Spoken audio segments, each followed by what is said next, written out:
Bienvenidos. Como les compartía, esta es la tercera y cuarta sesión de la Introducción a Justicia Abierta. Muy rápidamente, pues soy Julio Herrera, soy el director ejecutivo de Red Ciudadana. Somos una organización sin fines de lucro de Guatemala que trabaja en temas de participación ciudadana, transparencia, auditoría social, pero sobre todo en el tema de innovación en el sector público. Nos interesa mucho generar iniciativas que generen impacto alrededor de esto. Como les compartía, vamos a pasar una breve encuesta de monitoreo y evaluación de cierre. Es similar a la anterior, pero por favor les pedimos que lo llenen para poder tener esta información. Y sin más, ya le quité muchos minutos, le quiero ceder la palabra a nuestro experto internacional que nos acompaña el día de hoy, Álvaro Herrero. Tiene un liderazgo muy importante en la región en temas de justicia y puntualmente en RIJA, la Red Internacional de Justicia Abierta, que también los invitamos a que puedan ingresar a la página, conocer más y pues sumarse a las membresías que están habilitadas. Álvaro, te cedo el micrófono formalmente y ya iniciamos nuestra sesión del día de hoy. Bueno, muchísimas gracias, Julio. Bueno, y bienvenidos a todos y todas nuevamente a este segundo encuentro de este módulo que tiene que ver más con los aspectos conceptuales de la justicia abierta, sus lineamientos, los conceptos que integran este paradigma conceptual de justicia abierta. Hoy vamos a tener una clase, al igual que la clase anterior, vamos a tener una combinación de exposición mía con en este caso, una invitada, ¿no? Hoy vamos a tener a Nora Lucy invitada, que es la coordinadora del área de gobernabilidad del Programa de Naciones Unidas para el Desarrollo, y es una persona que desde el Programa de Naciones Unidas está trabajando muy activamente en la promoción de reformas de justicia abierta, en empujar la agenda y en promover discusiones de política pública y discusiones conceptuales para ayudar a empujar y a promover esta agenda. Entonces, lo que vamos a hacer es, los próximos 20 minutos, vamos a retomar algunas de las discusiones en las cuales dejamos la clase pasada, y después en 20 minutos vamos a sumar a Nora a la conversación, y después de la conversación con ella vamos a seguir con otros contenidos. Pero bueno, vamos a ir por ahí. Les voy a compartir pantalla. Ahí estamos. Bueno, vamos a retomar este gráfico donde de alguna manera estamos graficando, estamos describiendo el ecosistema de justicia abierta, ¿no?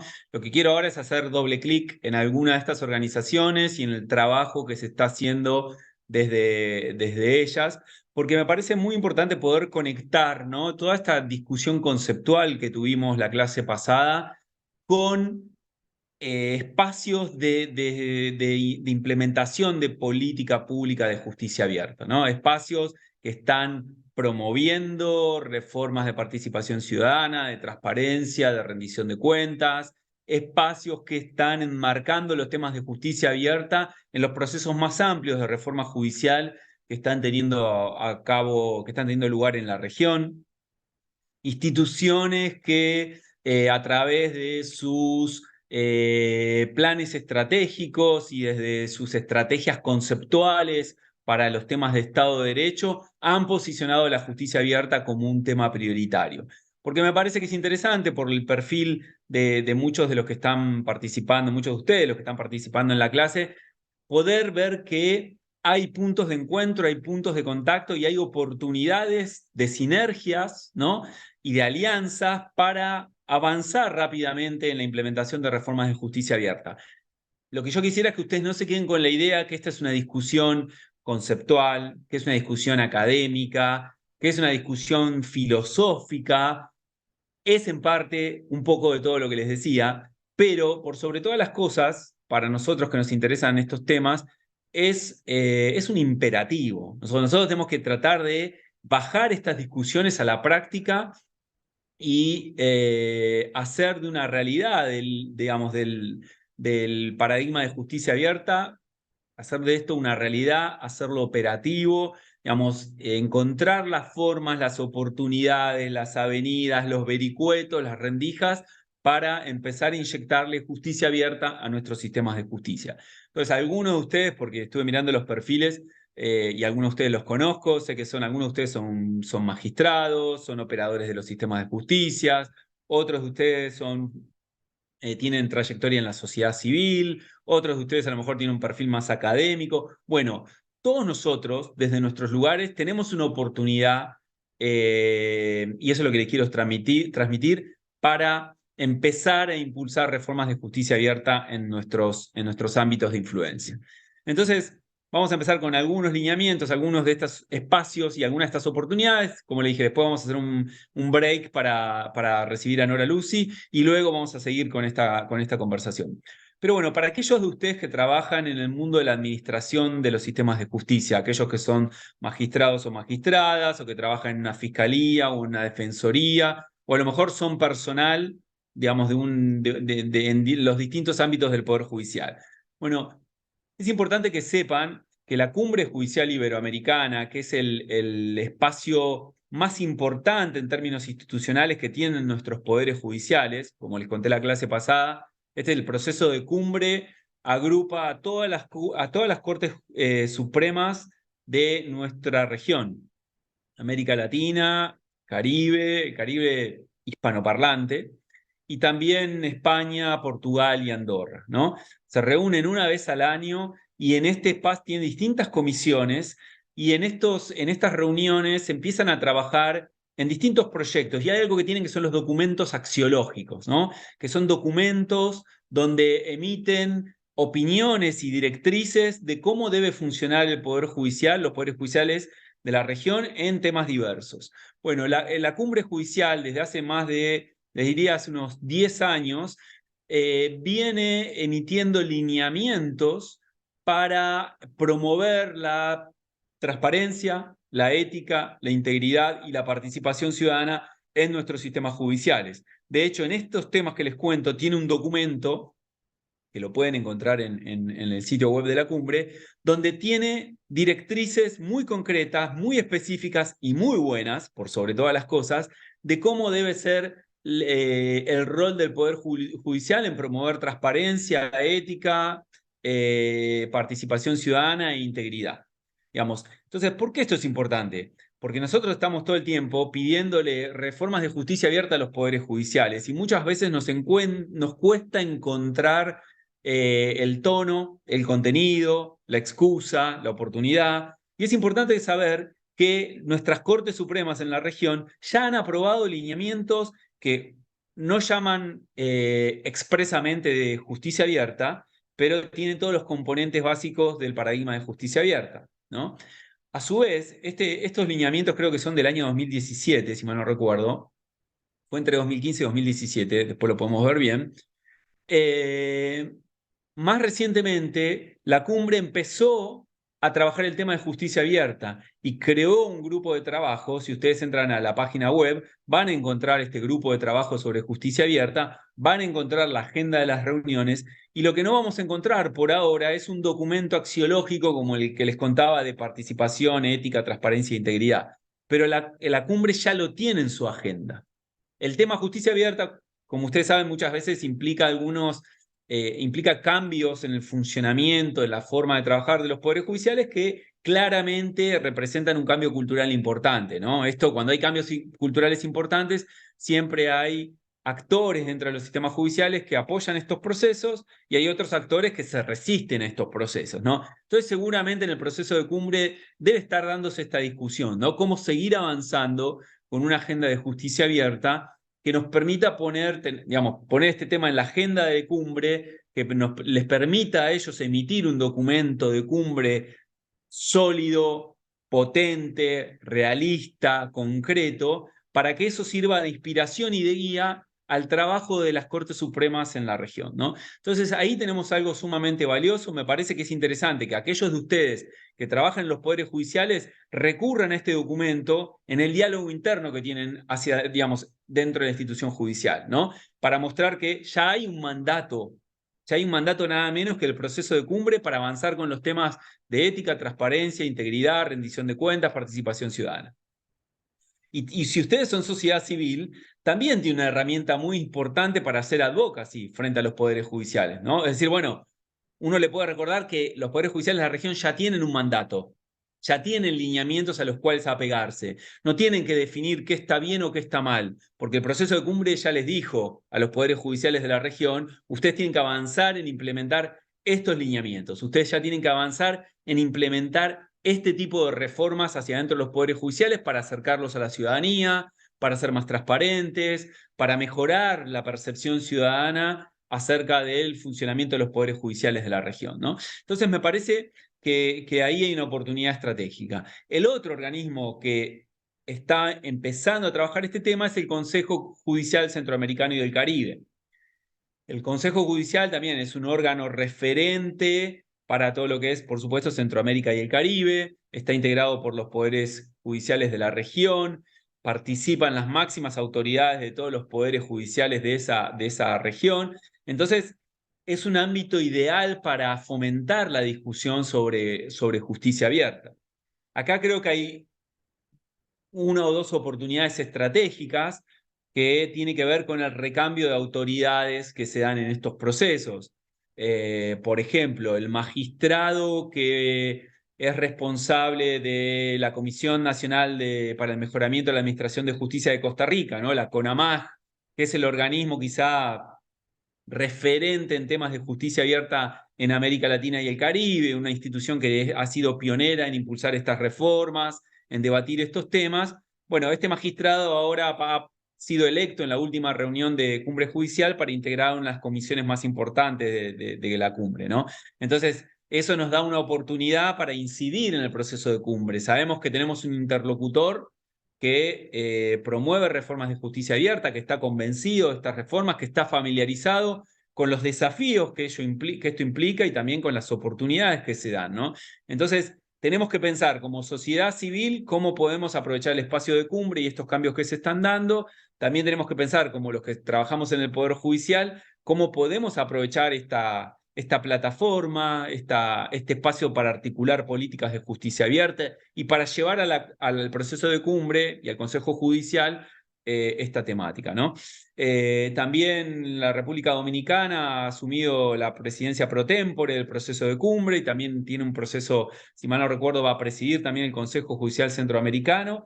Y la Corte Suprema de Dominicana es una corte que viene avanzando mucho en estos temas, ¿no? Que está impulsando reformas hacia adentro del proceso del Poder Judicial que tienen que ver con la participación ciudadana, con la co-creación, con la consulta a la ciudadanía, a los usuarios, a las instituciones del sector privado y de la sociedad civil para diseñar el plan estratégico de República Dominicana, ¿no? Entonces, creo que en este sentido tenemos una oportunidad valiosa para aprovechar, ¿no?, a los espacios que nuclean a las máximas autoridades judiciales de nuestra región, ¿no?, para impulsar la agenda de justicia abierta. Creo que acá tenemos una oportunidad interesante para ir con una agenda positiva, constructiva, colaborativa, ¿no?, tanto desde la sociedad civil como desde la academia y desde otros espacios, ¿no?, para poder promover que se activen estas reformas. Y de nuevo, para aquellos de ustedes que trabajan en los poderes judiciales o trabajan en los tribunales supremos de sus respectivos países, creo que hay una oportunidad bueno, para hacerles saber a las autoridades judiciales de nuestros países que la cumbre es un espacio donde se puede debatir estas políticas, donde se pueden impulsar estas políticas y donde nos podemos apoyar, ¿no?, como en el Aikido, ¿no? Nos podemos apoyar, podemos traccionar la fuerza del proceso de cumbre para empujar la agenda estratégica de justicia abierta en nuestros respectivos países, ¿no? Entonces, aquí creo que tenemos una oportunidad sumamente valiosa. Después, siguiendo con los organismos que operan en el ámbito latinoamericano, tenemos también la Organización de Estados Americanos, la OEA. La OEA tiene múltiples espacios que trabajan temáticas asociadas a la justicia abierta. Por un lado, tiene todo el área de gestión pública, donde se trabajan los temas de gobierno abierto, donde se hacen investigaciones, donde se hacen capacitaciones en materia de gobierno abierto, y creo que ahí tenemos una oportunidad para conectar con las discusiones sobre justicia abierta. El área de gestión pública también de la OEA trabaja todo lo que tiene que ver con transformación digital del Estado y cómo esto se vincula, por ejemplo, con las agendas de datos abiertos. Entonces ahí tenemos una oportunidad, por ejemplo, para conectar lo que está avanzando la OEA, contiene una carta un documento que, si mal no recuerdo, se llama la Carta, no me acuerdo si era Iberoamericana, de Transformación Digital y Gobierno Abierto. Bueno, ese espacio lo podemos aprovechar para conectarlo con las discusiones que tenemos sobre transformación digital de la justicia y datos abiertos, ¿no? Entonces ahí tenemos algunas oportunidades sumamente interesantes. Pero además, la OEA ha sido la impulsora de la ley modelo de acceso a información pública de las Américas, ¿no? Este instrumento legal que nos ha servido de modelo a todos los países de la región para modernizar o para sancionar nuevas leyes si no las teníamos ya en materia de acceso a información pública y transparencia. Bueno, de la aplicación de esta ley se derivan estándares de transparencia y acceso a información pública que tienen un potencial muy interesante de ser aplicados en el ámbito judicial. Los poderes judiciales no están exentos, ¿no?, de los lineamientos y de las obligaciones en materia de acceso a información pública y transparencia. Entonces la OEA también es un espacio para articular cuando queremos promover temas que tengan que ver con la protección del derecho al acceso a la información pública o con el ejercicio, ¿no?, para operativizar el ejercicio del derecho al acceso a la información pública para todos los ciudadanos y ciudadanas con relación al Poder Judicial, ¿no? Esto que hacemos de ir a pedirle información pública al Poder Ejecutivo o al Poder Legislativo, también lo podemos hacer con el Poder Judicial. Los Poderes Judiciales tienen obligaciones en este tema. Tienen obligaciones de transparencia activa, tal como establece la ley modelo. Entonces, creo que ahí tenemos en la OEA un espacio sumamente importante para conectarnos, para articular, para generar sinergias. Otro espacio muy interesante es la COMGIB, ¿no?, que es el espacio que reúne a los ministerios de justicia de las Américas. Acá creo que hay una oportunidad. La COMGIB no es tan activa en los temas de justicia abierta, pero ciertamente la COMGIB trabaja con la OEA, trabaja con el PNUD, trabaja con el Centro de Estudios de Justicia de las Américas. Digamos, ahí tenemos una oportunidad para ir a llevar esta agenda, ¿no? Trabajan en temas de transformación digital, trabajan en temas de acceso a la justicia. Entonces creo que ahí tenemos una oportunidad sumamente valiosa para activar el potencial que tiene la CONGIB por su potencial político, ¿no?, por el impacto que tiene hacia adentro de los países, y por el potencial que tiene en el diálogo con los poderes judiciales de nuestra región. Entonces, ahí también tenemos un actor que potencialmente es muy valioso. Y por último, antes de que llegue Nora, tenemos al Centro de Estudio de Justicia de las Américas, que también es un organismo internacional que trabaja, que fue creado bajo el paraguas de la OEA, que está ubicado en Chile, y que tiene un mandato muy concreto de la OEA y de la reunión de ministros de justicia de las Américas de promover la reforma de los sistemas de justicia para que sean más accesibles, para que tengan la efectividad necesaria en materia de seguridad pública, ¿no?, toda la dimensión de la justicia penal y cómo esto se articula con la política pública de seguridad. Que es un tema importantísimo en las Américas por los problemas de inseguridad que tenemos, inseguridad pública, criminalidad, delincuencia y también de impunidad que tenemos en nuestra región. Entonces el CEJA tiene un mandato de trabajar estos temas, de articular con los sistemas de justicia, de hacer investigación, de hacer incidencia, de generar plataformas de colaboración, de generar conocimiento para aplicarlo al sector justicia. Y el CEJA hace muchos años lanzó algo que fue pionero, que fue el índice de acceso a información judicial en Internet, que era un ejercicio para medir cuánta información ponían los poderes judiciales a disposición de la ciudadanía en sus páginas web. Eso generó un ejercicio muy interesante donde los poderes judiciales empezaron a tratar de mejorar, ya que había alguien, cuando alguien mira y cuando alguien nos está mirando, siempre tratamos de ser mejores, ¿no? Entonces, este índice generó un proceso virtuoso por el cual los poderes judiciales empezaron a mejorar sus esfuerzos por brindar más información a la ciudadanía a través de sus páginas web. Bueno, pues bien, el CEJA cambió de autoridades este año. Hoy el CEJA está liderado por una experta de Perú, Natalie Ponce, que tiene mucha experiencia en los temas de reforma de los sistemas judiciales, y en ese proceso de recambio, en esta oportunidad, hicieron un ejercicio de planificación estratégica para redefinir y actualizar la agenda del CEJA para los próximos años, y el tema de justicia abierta quedó como uno de los pilares centrales digamos, del nuevo plan estratégico del CEJA, ¿no? Entonces, ahí también tenemos un organismo más con presencia regional, con mucha historia de articular y de trabajar con los poderes judiciales de la región, que ahora va a comenzar a trabajar en temas de justicia abierta.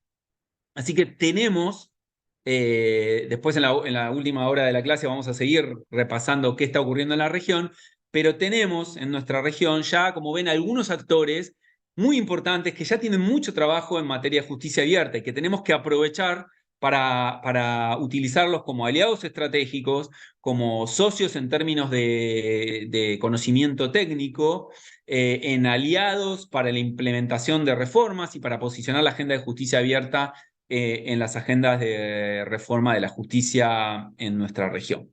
Así que bueno, vamos a dejar acá esta parte, vamos a volver más tarde, pero ahora veo que Nora ha entrado en la sala, así que le vamos a dar la bienvenida. Nora, no sé si te puedes desmutear, así te saludamos.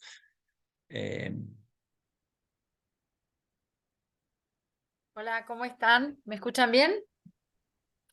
Sí, sí, te escuchamos bien. Bienvenida, Nora. Bueno, Nora, acá estamos, este programa, como te conté, está organizado por la Fundación Red Ciudadana, con apoyo de la Red Internacional de Justicia Abierta de Rija, y acá lo tenemos a Julio, que creo que lo conoces, se conocen, y bueno, te damos la bienvenida y te agradecemos que te hayas sumado a este espacio.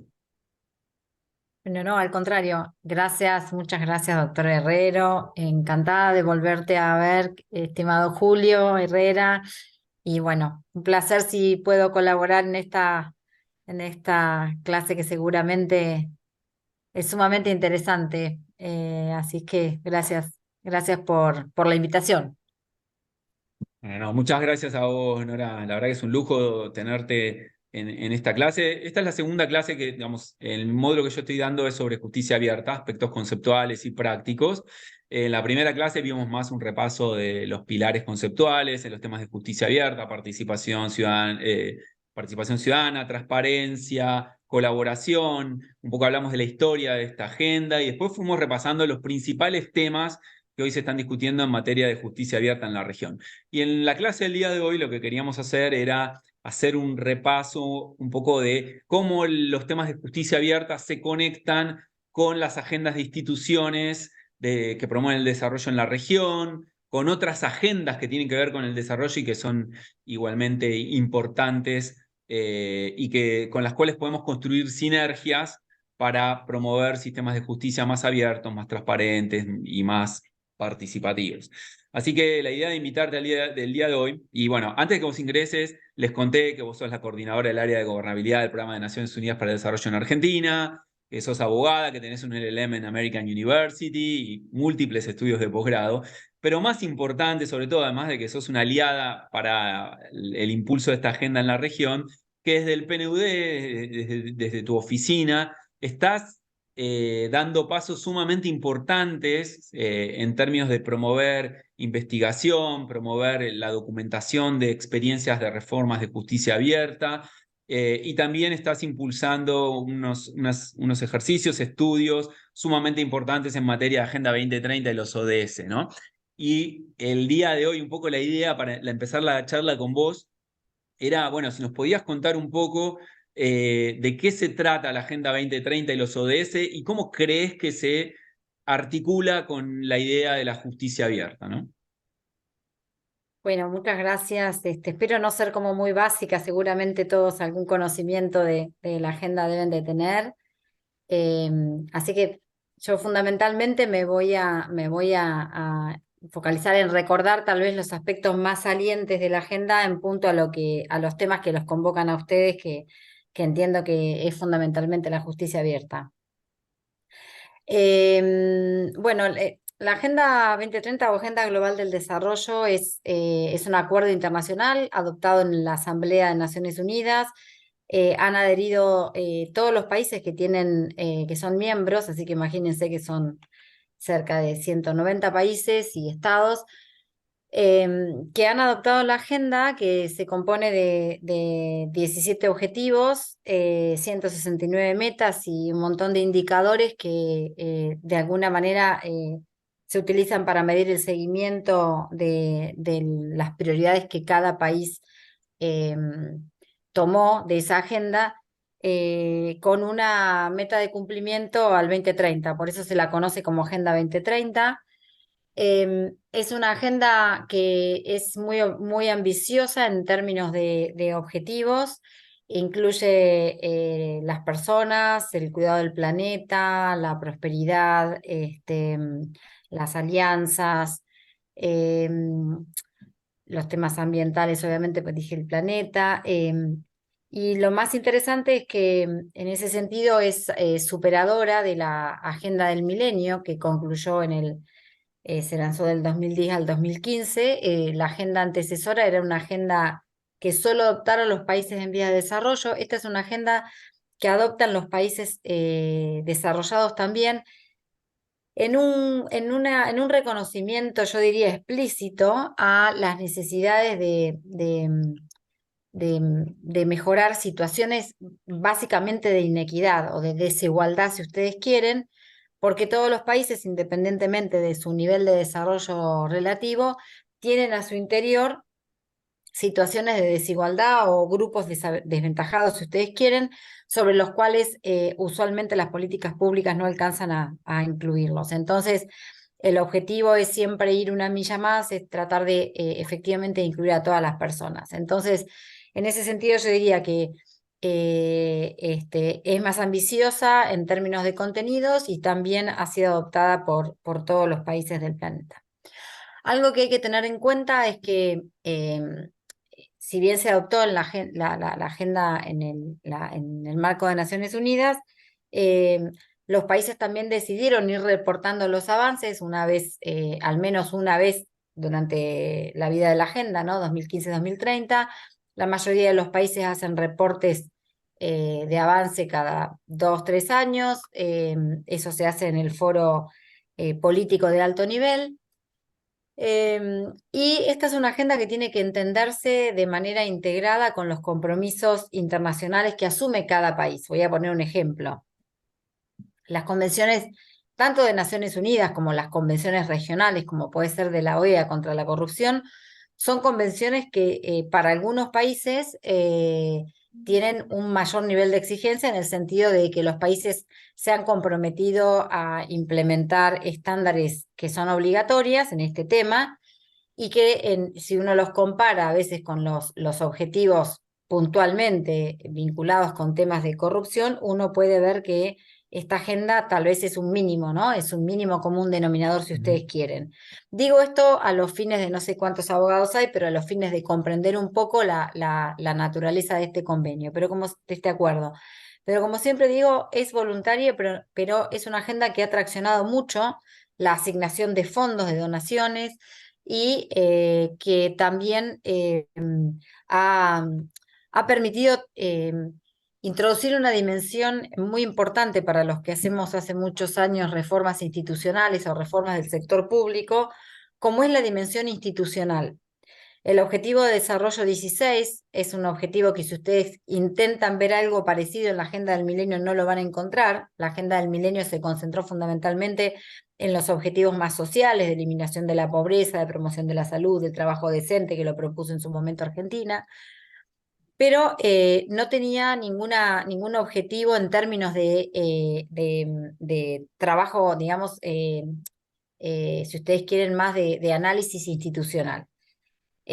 Así que la inclusión del objetivo 16, que promueve sociedades pacíficas, justas e inclusivas, es también importante desde el punto de vista de toda la agenda, porque en su meta 6, al promover instituciones que rinden cuentas a la sociedad, aquí está la dimensión, si ustedes quieren, también de participación ciudadana, uno puede verlo también en el objetivo 17, pero el objetivo 16 fundamentalmente lo que plantea es que no importa qué sector ustedes estén trabajando, si es el sector de la seguridad, de la justicia, de la salud, las instituciones tienen que ser transparentes, tienen que rendir cuentas y tienen que ser receptivas a las demandas ciudadanas. Van a haber algunas traducciones que no dice receptivas, que dice responsables, pero la lógica es que tienen que ser receptivas a las demandas ciudadanas. Esto sí me parece que es algo para destacar y es algo que también impacta en las instituciones del Poder Judicial, ¿no? O en el sector justicia, si ustedes quieren, pensando en ministerios públicos de la fiscales, ministerios públicos de la defensa. Así es que cuando se habla de instituciones transparentes en todos los niveles, implica también en todos los poderes y en todos los niveles de gobierno. De manera que el sector que a ustedes les interesa está comprendida en esta meta. Por otro lado, el mismo objetivo, al hablar de promoción, de promover sociedades pacíficas y justas, también incluye los temas de seguridad y los temas de justicia. Promueve específicamente el Estado de Derecho y acceso a justicia para todas las personas.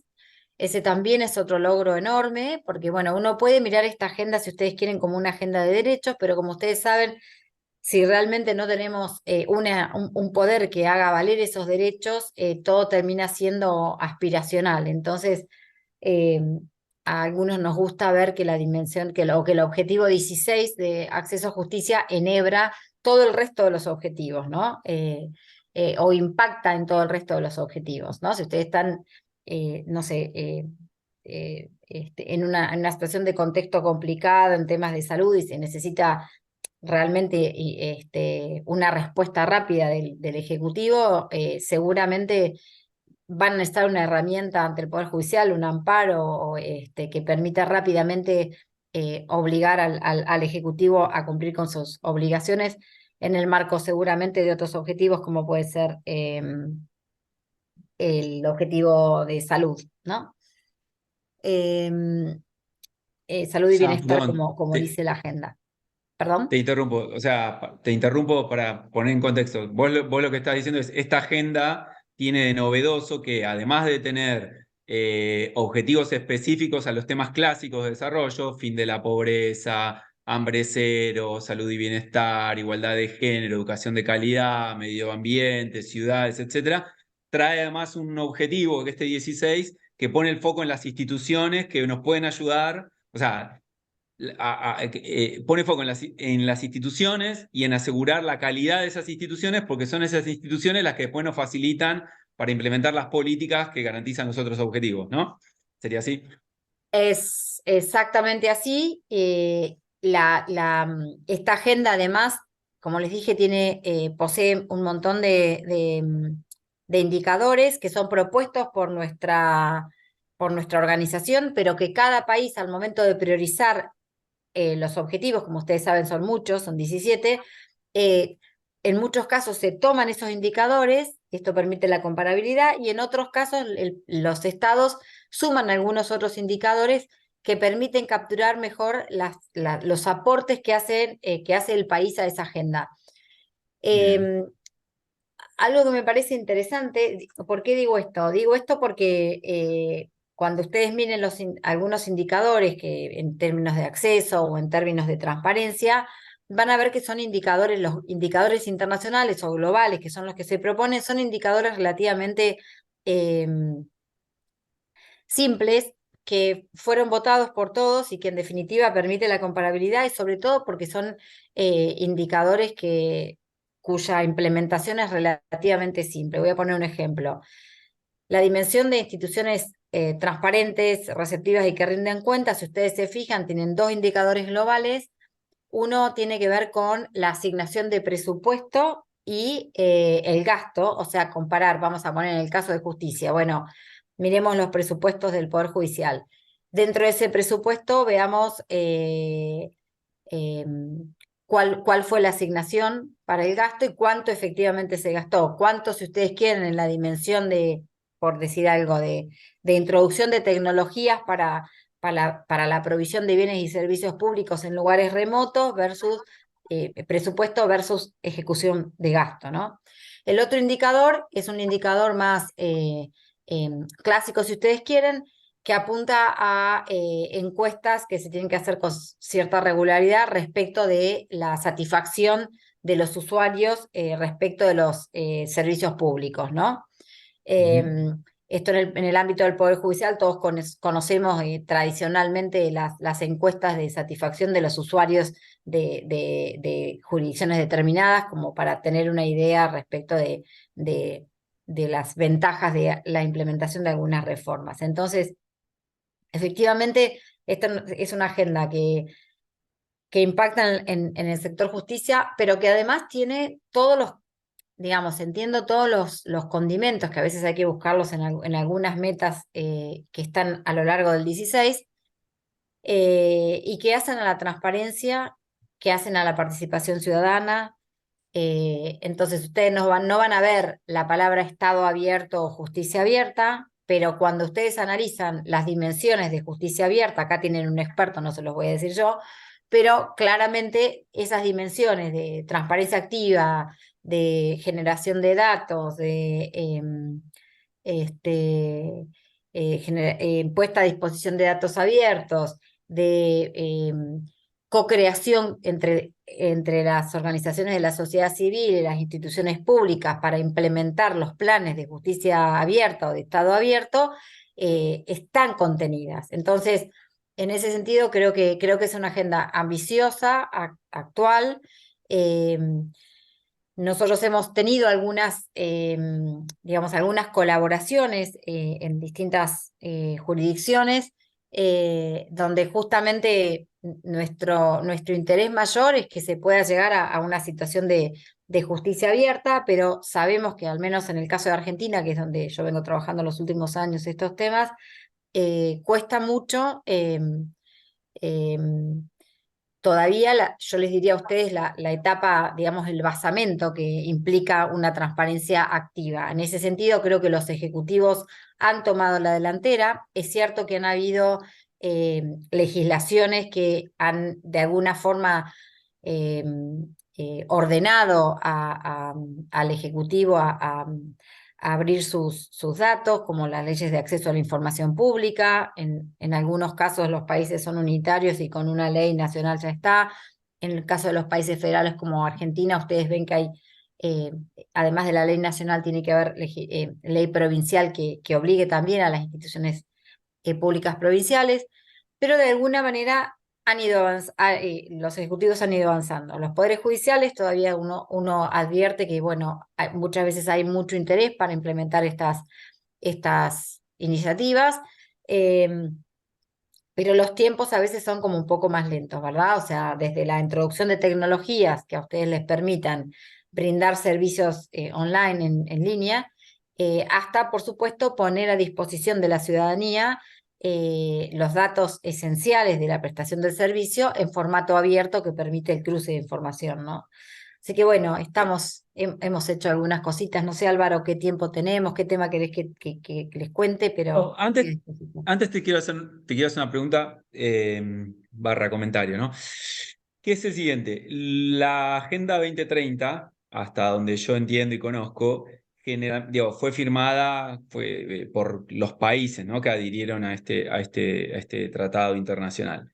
Y genera obligaciones entiendo que para los poderes ejecutivos. O sea, no sé, te pregunto esto, ¿es para los poderes ejecutivos o para los estados en un sentido amplio? Porque nosotros vemos que el Poder Judicial, cuando piensa en la Agenda 2030, le interesa, la menciona, entiende que es una forma también de generar un lenguaje común con metas y mediciones sobre temas de desarrollo, pero de alguna manera se ve como ajeno a la Agenda 2030, ¿no? O sea, mi pregunta concreta sería, ¿un Poder Judicial puede hacer algo para implementar la Agenda 2030 hacia adentro del Poder Judicial, o para, como Poder Judicial, como unos 3 poderes de Estado, tomar la Agenda 2030 y hacer un ejercicio más profundo que simplemente usar sus métricas o sus objetivos? Bueno, pusiste el dedo en la llaga. No, a ver, algunos comentarios de precisión. Desde el punto de vista, primero, como dije, es una agenda voluntaria, pero la agenda compromete al país. Lo que sucede es que, a diferencia de los tratados internacionales que son obligatorios, donde también es el Ejecutivo, porque los ejecutivos son los que tienen digamos, dentro de sus responsabilidades las relaciones internacionales, y la negociación internacional, luego después ratificada, por supuesto, en general por los congresos, la verdad es que la gran diferencia es que en los tratados, por ejemplo, como el que mencioné, pero también puede ser otros acuerdos internacionales donde hay obligatoriedad de implementación, uno ve que hay apartados, por ejemplo, en el caso de la Convención contra la Corrupción, uno ve que hay apartados en los cuales coloca las obligaciones en el Poder Judicial, en los poderes ejecutivos, en la ciudadanía, en el sector privado. Entonces es como, digamos, como que no hay dudas en ese sentido. La agenda de desarrollo, su lenguaje, su narrativa es tal vez no tan dura, si me permitís la palabra, en el sentido de Ujú. que no pone en cabeza de los otros poderes las obligaciones, pero claramente cuando en el objetivo 16, meta 3, promueve el Estado de Derecho o el imperio de la ley, le está hablando al Poder Judicial, le está diciendo que tiene que luchar contra la impunidad, si no, no se entiende esa agenda. Entonces, vos me dirás, bueno, sí, es un poco sutil. Es sutil, pero es. Voy a poner algunos ejemplos. A ver, ¿qué es lo que nos ha pasado cuando uno conversa con colegas? El PNUD tiene oficinas en los países y en definitiva nosotros conversamos con mis pares en otras oficinas porque, bueno, uno a veces siente como cierta frustración en términos de avanzar esta agenda, no solamente en los poderes judiciales, también en los poderes legislativos. Pero fundamentalmente en los poderes judiciales, y les digo por qué. Los poderes legislativos, la Unión Internacional de Parlamentarios se unió con el Programa de Naciones Unidas para el Desarrollo cuando se discutió lo que después terminó siendo la Agenda 2030 y puso a disposición de los países una herramienta de autoevaluación. Entonces parecería que ahí, ahora, si ustedes miran en toda la agenda, no van a encontrar que diga congresos, poderes legislativos, parlamentos, Claro. no. ¿Dónde Ujú. lo ven? ¿Dónde ven el poder legislativo? En la meta 16, en el objetivo 16, meta 6. Instituciones transparentes que rindan cuentas en todos los niveles, en todos los poderes. Entonces, en ese sentido es como que parecería como más claro, porque bueno, está este documento o esta herramienta que ya es de dominio público, de autoevaluación, y los poderes judiciales en ese sentido es como que em, sí, cuesta un poquito más que permee la agenda. Pero habiendo dicho esto, también les voy a compartir que hemos trabajado por ejemplo, hemos visto con gran satisfacción que, por ejemplo, los planes estratégicos de muchos ministerios públicos fiscales o de poderes judiciales mencionan la agenda, además de mencionar la agenda, identifican en qué metas van a trabajar y establecen algunas métricas para medir de alguna forma su contribución. Esto va todo en un agregado, ¿no? Esto es, voy a poner un ejemplo. En términos de crimen organizado, o sea, trata de personas, tráfico ilícito de armas, también hay una Convención Internacional de Naciones Unidas, pero la Agenda 2030 también lo prevé. Y bueno, en este sentido, claramente, digamos, es la justicia federal o la justicia nacional la que se ocupa de estos temas. Em, y ahí tienen para, digamos, para contribuir. Y los reportes, a ver, ¿qué es lo que ha pasado desde el punto de vista de cómo organizar los reportes? Los países en general lo que han elegido es continuar el trabajo, digamos, de reportes y la coordinación y el recopilado de información en el ámbito del Ejecutivo, y dentro del ámbito del Ejecutivo el órgano de coordinación usualmente es un área social. ¿Por qué? Porque se construyó sobre el antecesor que fue la Agenda del Milenio, donde era en general, en el caso de Argentina, el Consejo Nacional de Coordinación de Políticas Sociales.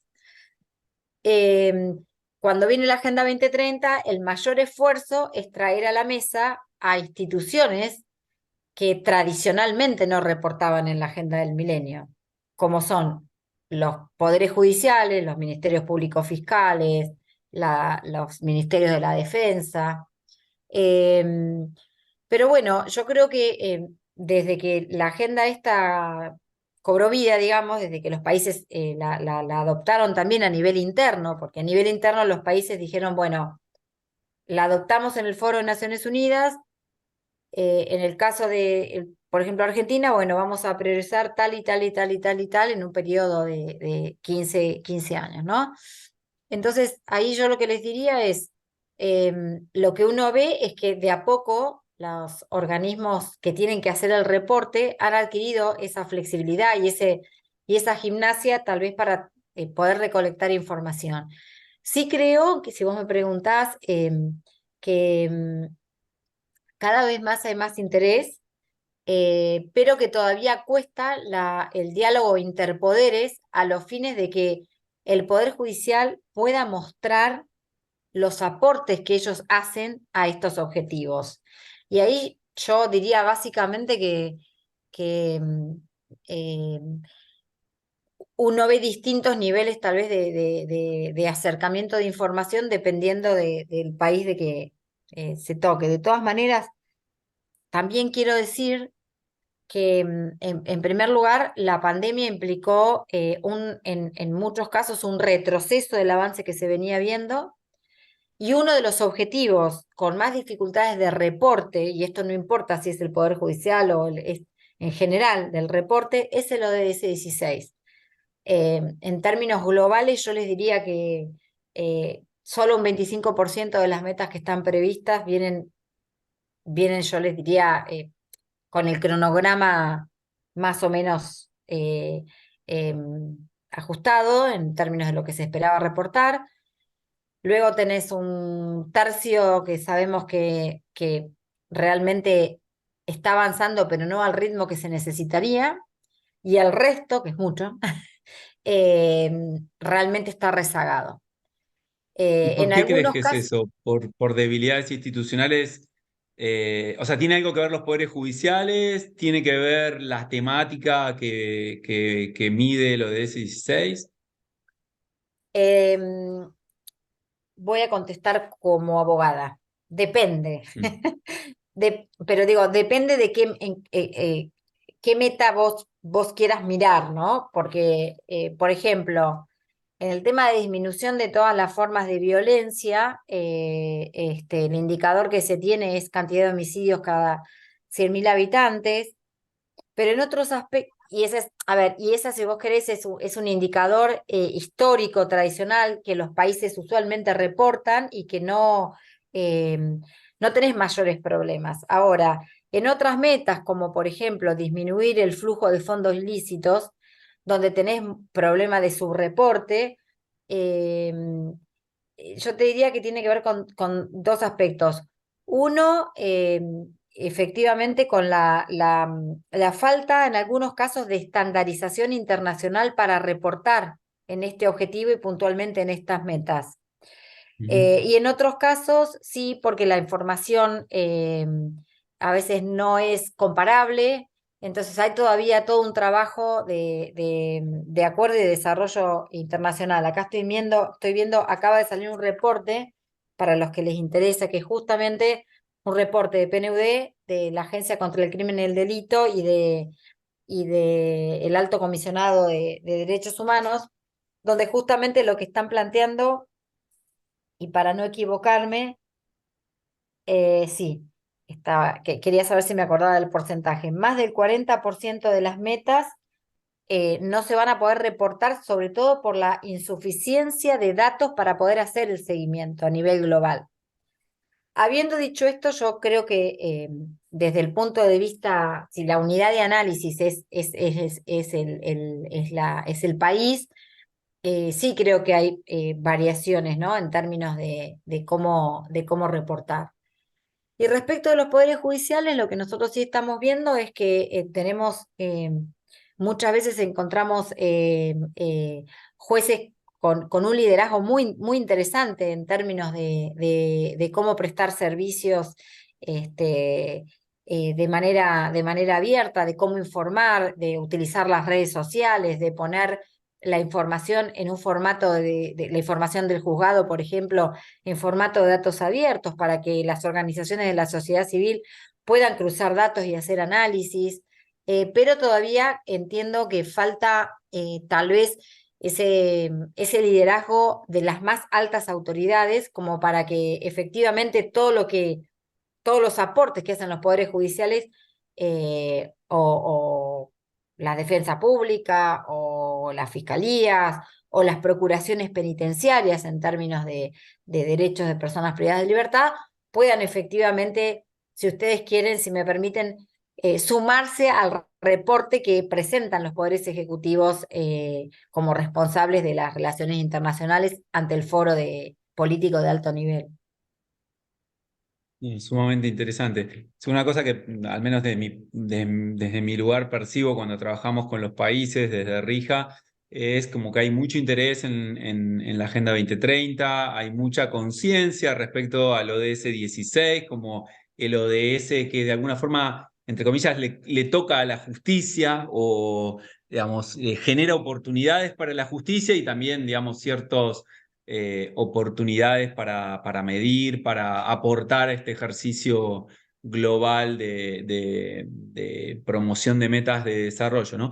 Pero también cierto desconocimiento, cierta incertidumbre respecto a qué más pueden hacer, ¿no? Es decir, bueno, nosotros podríamos hacer algo, vos mencionaste un tema que para mí es central y que más tarde después vamos a hablar con los que participan del curso, que tiene que ver con la generación de datos, ¿no? De la justicia basada en datos, de la medición, del uso de datos para la toma de decisiones en la política pública. Ahí creo que el Poder Judicial podría tener cierto rol aunque no le toca en un 100%, digo, podría mejorar su trabajo en pos de la producción de datos que tengan que ver con medir la criminalidad, medir el acceso a la justicia y otros temas, ¿no? A ver, absolutamente, y además yo creo que es complementario. Vamos a poner ejemplos, ¿no? El tema de que mencionaste de acceso a justicia. No hablo de acceso a la justicia, que claramente es solo del Poder Judicial, pero el tema de reportes de datos de acceso a justicia, los ejecutivos a través de los centros de orientación y participación ciudadana, de los centros de acceso a justicia, que se llaman de distinta manera en los distintos países de la región, tienen un aporte enorme en ese sentido y generan sus propios datos. En el caso de Argentina, los centros que tienen, cuya tuición es el Ministerio de Justicia de la Nación, tiene más de 90 centros que están conectados en red, que producen la carga de datos, yo les diría que es casi en tiempo real, y que el ministro del área puede saber perfectamente, georreferenciadamente, los perfiles de usuario, cuáles son los casos más, las consultas más frecuentes, qué tasa de resolución de consultas tienen, si utilizan la mediación comunitaria. En el caso del Poder Judicial, la verdad que la generación de datos sería, a ver, es absolutamente necesaria y yo les diría que en algún punto también es complementaria para que uno pueda saber, por ejemplo, cómo se complementan los casos de algunos países que tienen mediación prejudicial obligatoria, en fin. Eh, yo creo que, a ver, los aportes del Poder Judicial van en dos líneas. La primera es hacerse una autoevaluación como institución.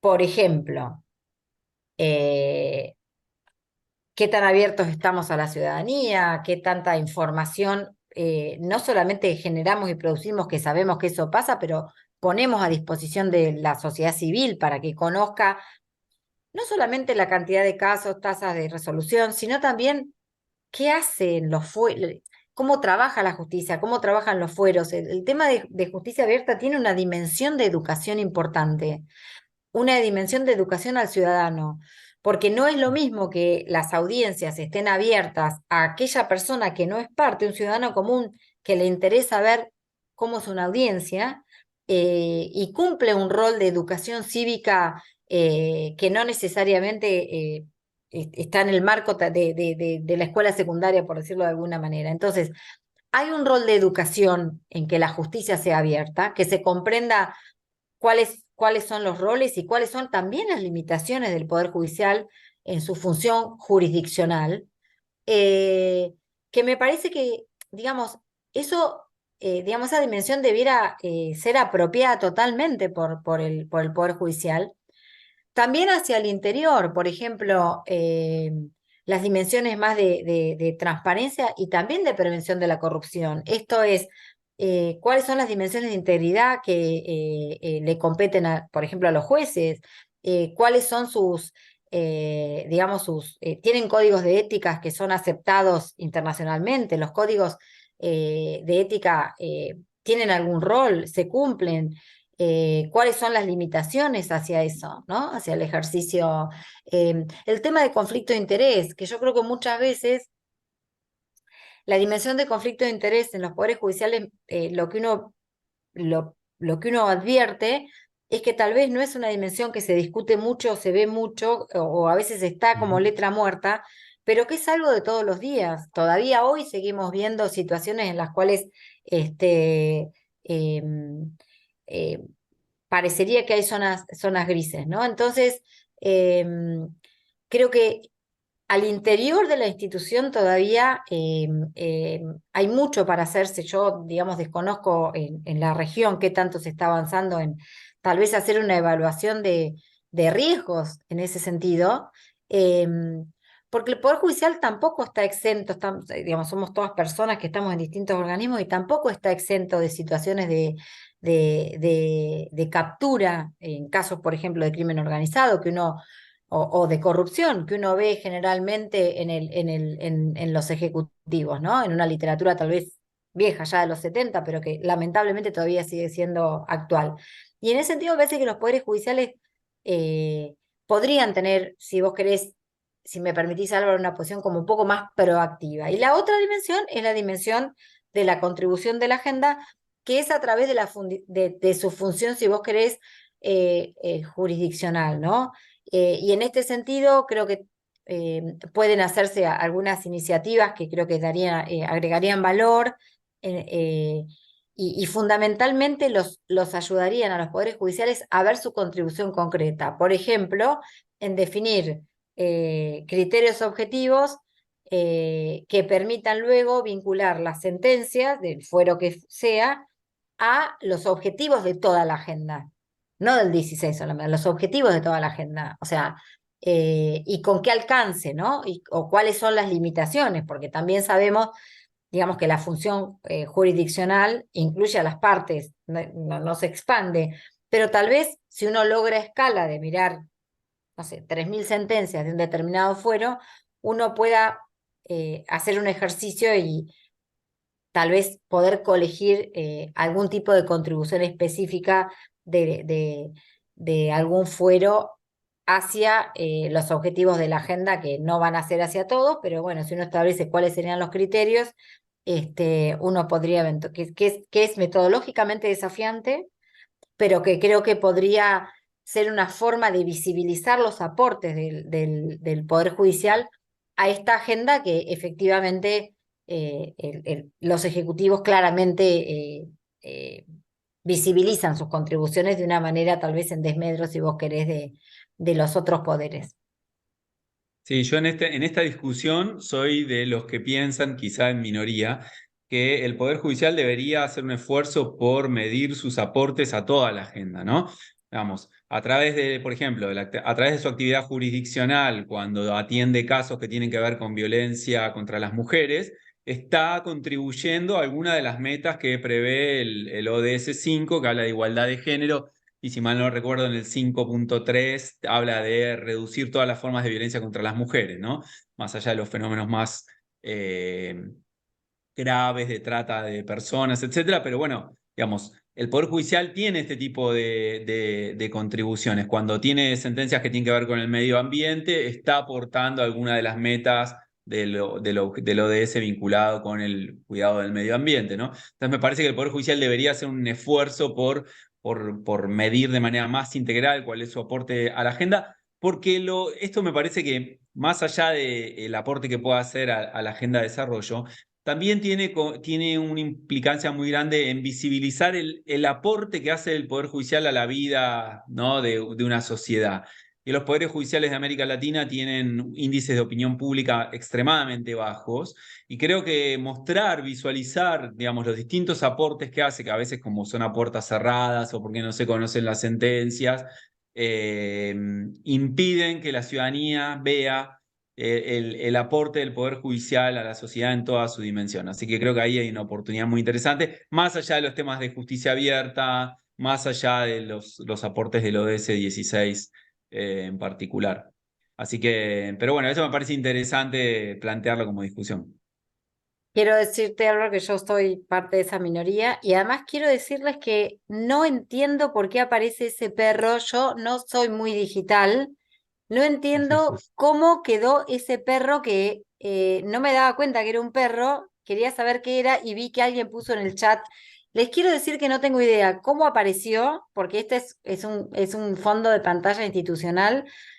Se Sí, me sí. ocurre pensar que toqué algo, pero bueno, no, aparte no soy una persona, no tengo nada contra los perros, pero bueno, soy bastante profesional, nunca tengo nada que no tenga nada que ver con mi trabajo, pero No si te alguien preocupes sabe que cómo sacar el perro de ahí, me avisa. a los fines de este encuentro es absolutamente irrelevante. El perro, no te preocupes. Es un placer tenerte con nosotros. Y te hago una pregunta para darte una oportunidad de cierre, así no te robamos más tiempo. Digamos, de todo lo que vos has visto en los últimos años en materia de justicia abierta, sea en Argentina, que tenés mucho trabajo allí, o en algún otro país, ¿hay dos o tres cositas que te hayan interesado en particular o que le quieras recomendar? Quizá esto, que le quieras recomendar a quienes participan de esta capacitación que vayan a ver porque les puede servir o porque te parecen especialmente interesantes o innovadoras? En términos de justicia abierta, Sí. a ver, nosotros, creo que lo tenés, Álvaro, pero si no puedo les puedo enviar el link a nuestra página. Una, hicimos una sistematización en plena pandemia de la experiencia de un juzgado en el ámbito de la Ciudad Autónoma de Buenos Aires, que es un juzgado de alcance, si ustedes quieren, local, en materia, bueno, es un juzgado con jurisdicción penal, contravencional y de faltas. A nosotros nos llamó muchísimo cuando fue la pandemia, ustedes saben, en todos los países, pero particularmente en Argentina, la restricción ambulatoria fue muy extensa y muy controlada. Y la verdad es que la mayoría digamos, de la justicia no estaba equipado para que las personas, los funcionarios y los empleados trabajaran así, como fue de un día a otro, desde sus casas prestando el servicio. Eso nos preocupó mucho, sobre todo porque, bueno, digamos, sabíamos que, digamos, los conflictos no disminuían por esa razón, pero sobre todo por lo que implicaba tener una justicia que no pudiera prestar servicios, lo que implicaba eso en términos de democracia, ¿no? De legitimidad del Poder Judicial, ¿no? Siempre detractores del Poder Judicial en el sentido de pensar de que se puede de todas maneras limitar, no digo que no haya que controlar los gastos, pero bueno, me parece que no era una solución que el Poder Judicial no tuviera las herramientas para poder prestar el servicio de justicia. Así que digamos, en ese contexto identificamos sobre todo la experiencia de este juzgado, como les comentaba, y lo que hicimos fue trabajar de codo a codo con el Consejo de la Magistratura y el juez a cargo del juzgado civil, perdón, del juzgado penal número 10, y se sistematizó la experiencia que quedó ya reflejada en un documento que es de muy fácil lectura y que me parece que el aporte que hicimos ahí fue tal vez un aporte a la discusión en el sentido de que se derribaron algunos mitos, ¿no? Que no se requería un presupuesto adicional excesivo para continuar prestando el servicio. Ese juzgado no detuvo un día su trabajo. De hecho, encontramos algunos hallazgos fueron muy reveladores, como por ejemplo, el juzgado ya venía, si ustedes quieren, utilizando redes, pero también habilitó la posibilidad de que quien no era parte pudiera participar de una audiencia de manera digital. Esto hoy, después de 3 años, después de casi 4 años de la irrupción del COVID-19, parece como obvio, pero en ese momento no era frecuente. Así que bueno, ese es un caso que me parece que puede servir.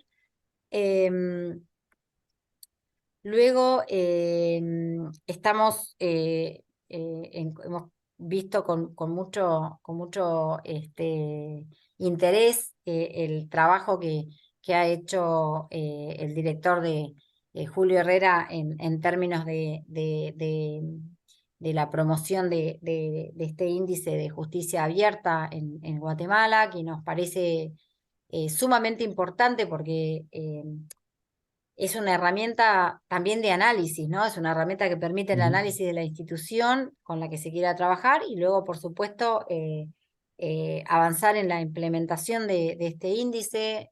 Tuve la oportunidad de poder conocerlo personalmente a Julio y bueno, felicitarlos por el trabajo que han hecho y creo que esa sí es una herramienta muy importante y muy operativa a los fines de poder ir avanzando este concepto de justicia abierta. Por eso celebro enormemente foros como este, Álvaro, y gracias por la posibilidad de invitarme. Me gustaría, no sé si hay preguntas de quienes están participando, estoy abierta. Si en algo puedo colaborar, sabes que cuenten conmigo. Y bueno, Bien. no sé cómo están ustedes con el tiempo, pero estoy a disposición si quieren alguna consulta, alguna pregunta o comentario, o críticas también, ¿por qué no? A estas posiciones, ¿no? Bien, tenemos algunas preguntas, pero están más vinculadas a los temas más conceptuales de justicia abierta, que las voy a responder yo después, pero si ahora tienen, aprovechen unos minutos si tienen alguna consulta específica sobre la presentación de Nora Lucy, si tienen alguna sobre la Agenda 2030, los ODS del sector justicia, es el momento para hacerla. Yo, mientras tanto respaldo lo que dijiste respecto del estudio del Juzgado 10, que puse el link en el chat. Es una herramienta sumamente útil para aquellos que quieren tener algún poco de inspiración respecto de qué cosas se pueden hacer. No están todas, pero hay muchas de las cosas que se pueden hacer en materia de justicia abierta desde un juzgado sin necesidad de tener apoyo de un poco, no sé, por decirlo de alguna forma, la institución judicial, sin necesidad de presupuesto. La verdad que me parece que es un estudio sumamente valioso porque derriba muchos mitos sobre la justicia abierta, ¿no? O sea, que hace falta dinero, que hace falta tecnología, que hace falta el apoyo de la cúpula del Poder Judicial. Y en este estudio muestra cómo ese juzgado pudo avanzar con reformas muy importantes, con mucho impacto y sin necesidad de grandes recursos adicionales, quizá en algún caso con un poco de formación, especialización en algún tema puntual, como es el tema de datos abiertos. Pero me parece que el estudio ese que ustedes hicieron ahora tiene un aporte enorme para promover la agenda, para inspirar y para mostrar que no siempre hace falta tener tecnología o grandes cantidades de recursos, ¿no? Así que en ese sentido los felicito por esa pregunta, por ese aporte, por ese estudio. Voy a ver si hay Si, alguna si consulta. me Bueno, nos dejan permitís, algunos Álvaro, comentarios y mientras bueno. mirás el chat, decirles para aquellos que les interese el tema de acceso a justicia y la Agenda Global del Desarrollo, también compartir, si es que les interesa, el link al estudio que presentamos en junio, que ese fue sí un ejercicio de testeo del indicador de acceso a justicia no penal en el marco de una encuesta de pobreza multidimensional. Cuando digo pobreza multidimensional, es una encuesta con alcance nacional, periurbana, y que toma no solo el indicador de ingreso de las personas, o sea, pobreza, sino de otros indicadores socioeconómicos que son claves para entender la desigualdad de las personas, ¿no? Como puede ser, por ejemplo, el nivel educativo, la condición laboral, en fin. Y ahí lo que hicimos fue introducir un módulo de acceso a justicia para testear el indicador de acceso, que el indicador básicamente mide, cuestiona sobre o pregunta sobre si la persona tuvo en los últimos 2 años un conflicto o una controversia, si acudió a algún sistema de solución de disputas y si ese sistema de solución de disputas fue formal o informal. Entonces testeamos ese indicador para ver qué nos daba y a su vez cruzamos los datos de este indicador con la condición socioeconómica de las personas en Argentina. Ese es un estudio también, y esto sí vincula directamente acceso a justicia y Agenda 2030. También, si quieren, es un documento público de acceso digital. Perfecto, muchísimas gracias. Después vamos a compartir el link a ese estudio, que también es un estudio sumamente innovador y que genera conocimiento y experticia para poder impulsar esta agenda. Bueno, ahora no te vamos a robar más tiempo, te agradecemos, ha sido un lujo, pero un placer tenerte en este curso y bueno, quedamos a disposición para seguir conversando sobre estos temas, tanto desde la Red Internacional de Justicia Abierta como de la Fundación Red Ciudadana, liderada por Julio. Así que bueno, quedamos en contacto y a disposición para seguir impulsando esta agenda. Encantada, un cariñoso saludo a Guatemala, especialmente a través de Julio Herrera. Gracias, Álvaro, y bueno, a disposición para en lo que pueda colaborar. Que estén muy bien. Chao, muchas gracias. Bueno, antes de seguir, voy a aprovechar para responder algunas de las preguntas que se hicieron, pero también en particular, reforzar esta idea de que la Agenda 2030 y los Objetivos de Desarrollo Sostenible son un socio importantísimo para la promoción de los temas de justicia abierta, ¿no? Como explicó Nora, en el ODS 16 tenemos algunas metas específicas que tienen que ver con justicia abierta, con participación ciudadana, con rendición de cuentas, y después, por supuesto, sobre temas de acceso a la justicia. Pero es una herramienta muy valiosa que nos puede servir para darle un marco a las discusiones sobre justicia abierta, para servir como inspiración sobre cuáles son los temas que tenemos que medir, para saber de qué se está debatiendo cuando hablamos de justicia abierta en el mundo del desarrollo. Así que bueno, me parece importante, pueden, digamos, usar esa información como contexto, como forma de respaldar el trabajo en justicia abierta y como una forma de conectar esto con agendas más globales sobre calidad institucional y sobre desarrollo sostenible. Yo ahí vi que había algunas preguntas en el chat.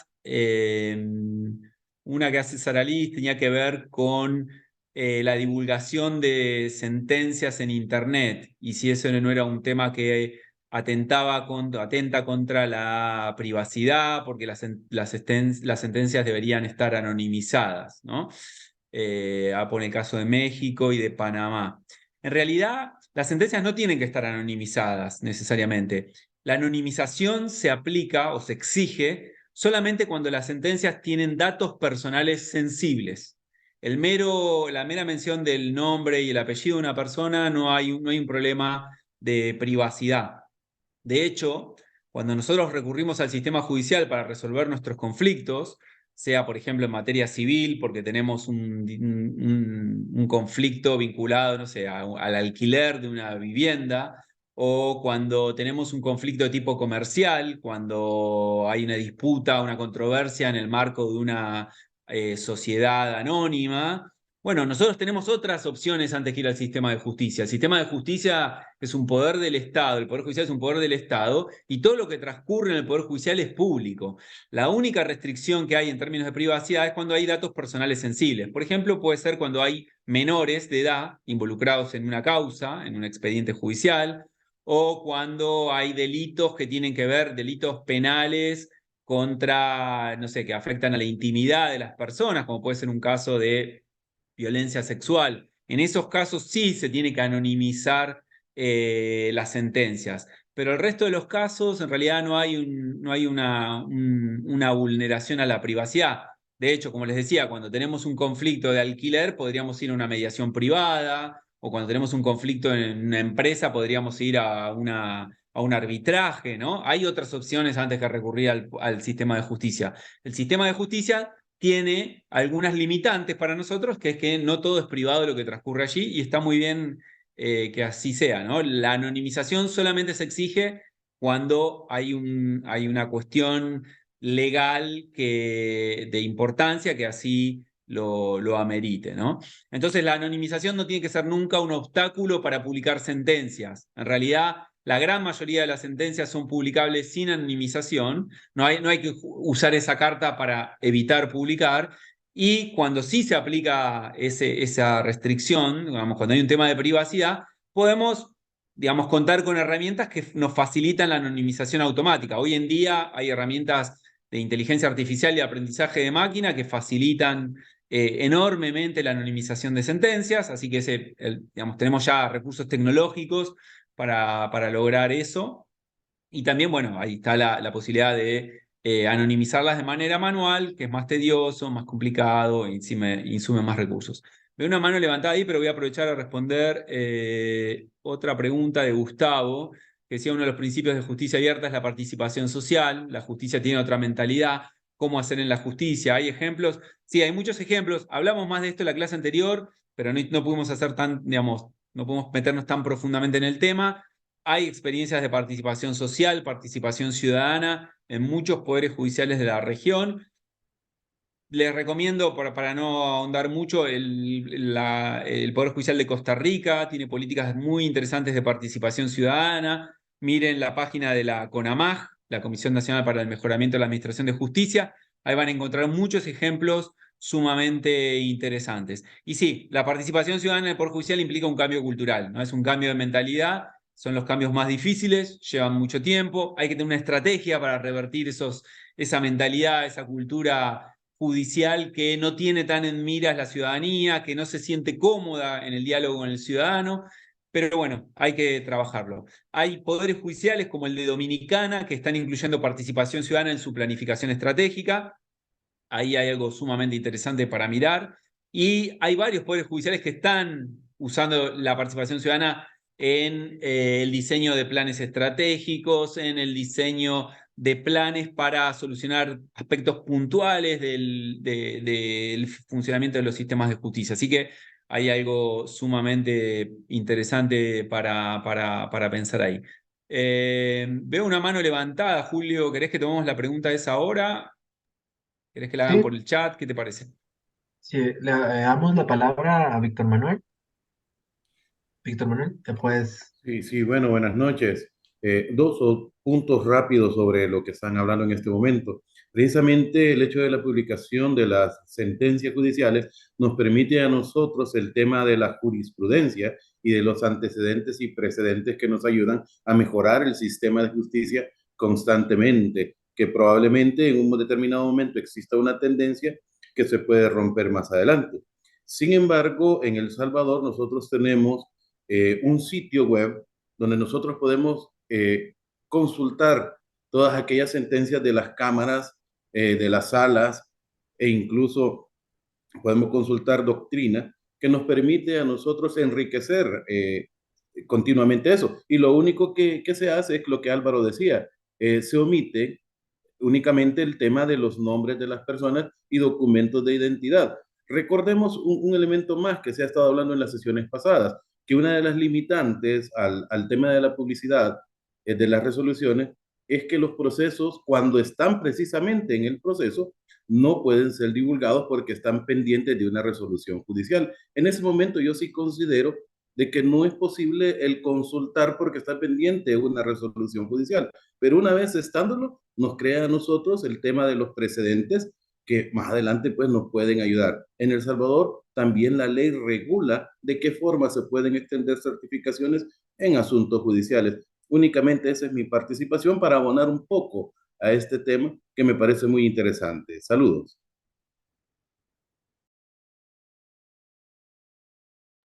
Muchas gracias, Víctor Manuel, y gracias por tu aporte desde El Salvador. La verdad que es sumamente interesante y muy relevante y oportuno. Porque sí, también la verdad que ahí se esconden otras discusiones u otros temas, ¿no? Digamos, uno es poder acceder al expediente judicial, ¿no? Y al contenido de la resolución, como decía Víctor Manuel, cuando hay una resolución pendiente o en trámite, hay algunas restricciones en el sentido de acceder a esa información, pero después poder acceder a la información de las partes del proceso, ¿no? Es quién inicia la demanda, quién es la parte demandada. Esa información debería ser pública, excepto que haya un tema de privacidad, intimidad, algunos casos especiales, ¿no? Tenemos que acostumbrarnos nosotros como ciudadanos, pero también como profesionales del derecho, abogados y abogadas, magistrados, magistradas, fiscales. Digamos que lo que ocurre en el Poder Judicial es público, ¿no? Y tenemos que hacer un esfuerzo muy grande por publicar información estadística, que Víctor Manuel daba el ejemplo de cómo eso genera jurisprudencia, cuando publicamos la resolución entera, ¿no? De una sentencia, por ejemplo, en un caso judicial, pero también poder publicar información sobre los casos, ¿no? Los expedientes, quiénes son las partes demandadas, quién demanda, quién es la actora, ¿no? Me parece que eso es información que es relevante porque nos permite saber qué tipo de casos está atendiendo el Poder Judicial, quiénes son los que están demandando, si podemos generar alguna información más, ¿no? Como género, edad, ubicación geográfica, sin dar el domicilio, por supuesto, pero nos permite conocer más sobre la demanda de servicios al Poder Judicial y sobre qué tipo de conflictos se están resolviendo. Bueno, a ver si hay alguna pregunta más, si no voy a seguir. Bueno, Sara Liz habla del derecho al olvido. El derecho al olvido se aplican las reglas generales, ¿no? Digamos, si va a haber derecho al olvido regulado por una ley que se aplique a todo el ámbito del Estado, se aplicarán la regulación en particular digamos, se aplicará la regulación y los criterios y los plazos que establezca esa ley, ¿no? Creo que hay un punto interesante que podría ser, por ejemplo, en los casos penales, cuando hay sentencias condenatorias, los sistemas de información, ¿no? Sobre antecedentes penales reportan la existencia de una condena durante cierta cantidad de tiempo. Transcurrido ese tiempo, se deja de reportar. Bueno, habría que ver, sería un caso interesante para ver si después de X cantidad de años, también los registros judiciales deberían dejar de informar sobre la sentencia de una causa penal o una condena contra una persona determinada. Son temas que son el tema que está planteando es bastante fino, ¿no? Entonces amerita un análisis más sofisticado, más detallado, pero son el tipo de cuestiones a las que nos enfrentamos cuando promovemos este tipo de reformas de justicia abierta, ¿no? Así que me parece muy interesante el planteo. Son los casos grises, ¿no? La gama de grises de la aplicación de la política que, por supuesto, tenemos que mirar. Bueno, yo voy a retomar para aprovechar estos últimos minutos. Voy a volver a la presentación que estaba haciendo, porque me parece importante que sepan que hay instituciones a las cuales podemos recurrir y en las cuales nos podemos apoyar para impulsar la agenda de justicia abierta. Muy rápidamente, la Agencia para el Desarrollo Internacional de los Estados Unidos, ¿no? El USAID, es un espacio muy importante en la promoción de justicia abierta. La nueva estrategia sobre Estado de Derecho de USAID, que fue publicada este año, incorpora por primera vez los temas de justicia abierta. Es decir, que USAID hoy en su agenda para la reforma del sector justicia, en su agenda de Estado de Derecho, ya tiene un mandato de impulsar e implementar reformas de justicia abierta. Esto es muy importante porque en algunos de los países en los que están ustedes, en Guatemala ciertamente, y en otros países de la región donde opera USAID, donde trabaja USAID, bueno, ahí podemos ir a conversar sobre temas de justicia abierta, a promover que se financien reformas de justicia abierta, ¿no? A través de los proyectos que financia USAID en la región. Entonces, ahí me parece que es una oportunidad muy importante. Hay otro actor de la cooperación internacional de los Estados Unidos, que es el Centro Nacional para Cortes Estatales, que ahí está el logo, que es la NCSC, el National Center for State Courts.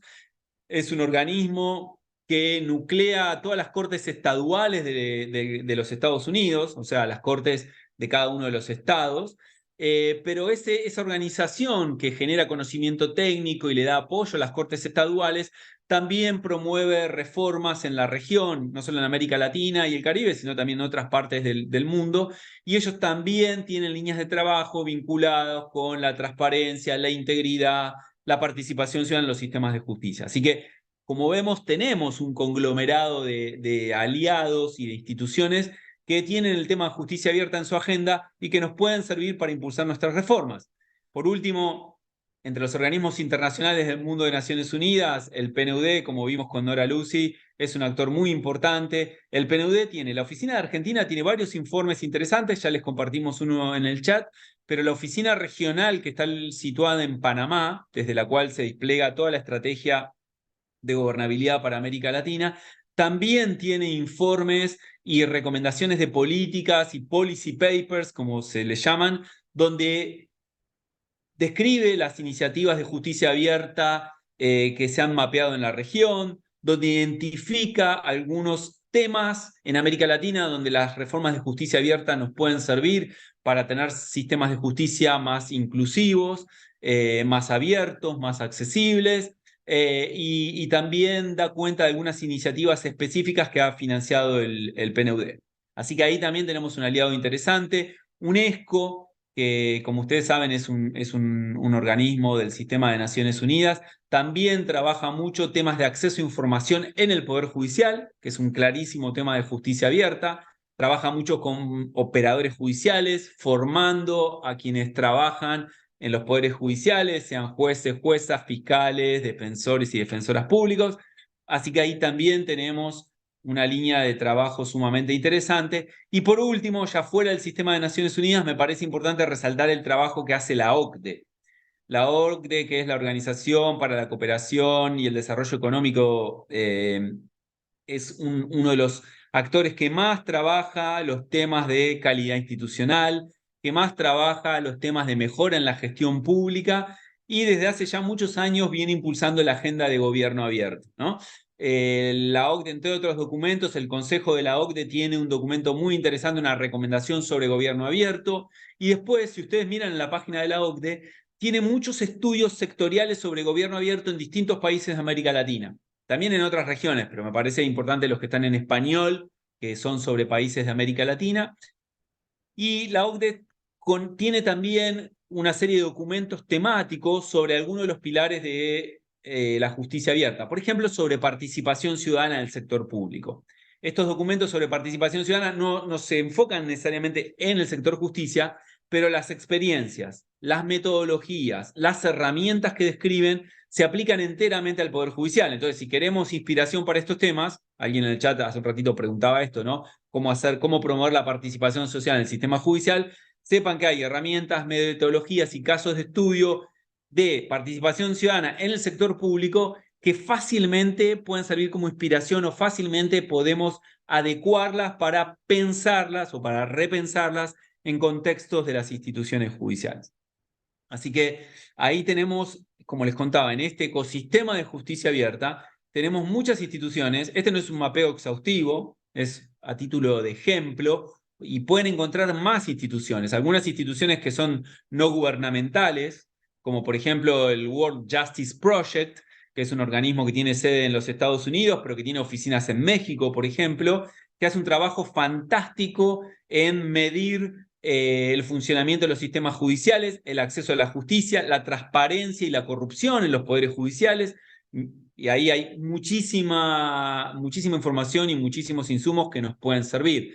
Después, como conté en la clase pasada, tenemos organismos como la International Open Data Charter, que trabaja todo lo que es apertura de datos y tiene trabajo en los sistemas judiciales, el Open Contracting Partnership, que ayuda a las instituciones del sector público a abrir los datos sobre compras y contrataciones y ya tiene algunos antecedentes trabajando con poderes judiciales, por ejemplo en Costa Rica y creo que también en Colombia.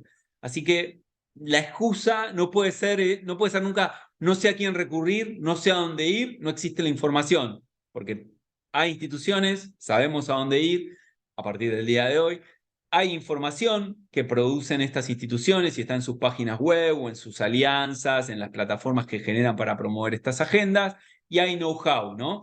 Y hay know-how específico para el sector judicial. Así que lo que me gustaría es que se vayan después de ver este ecosistema que les pongo en pantalla, un poco con la curiosidad y con la tranquilidad de que hay recursos y que hay materiales para impulsar esta agenda en nuestra región.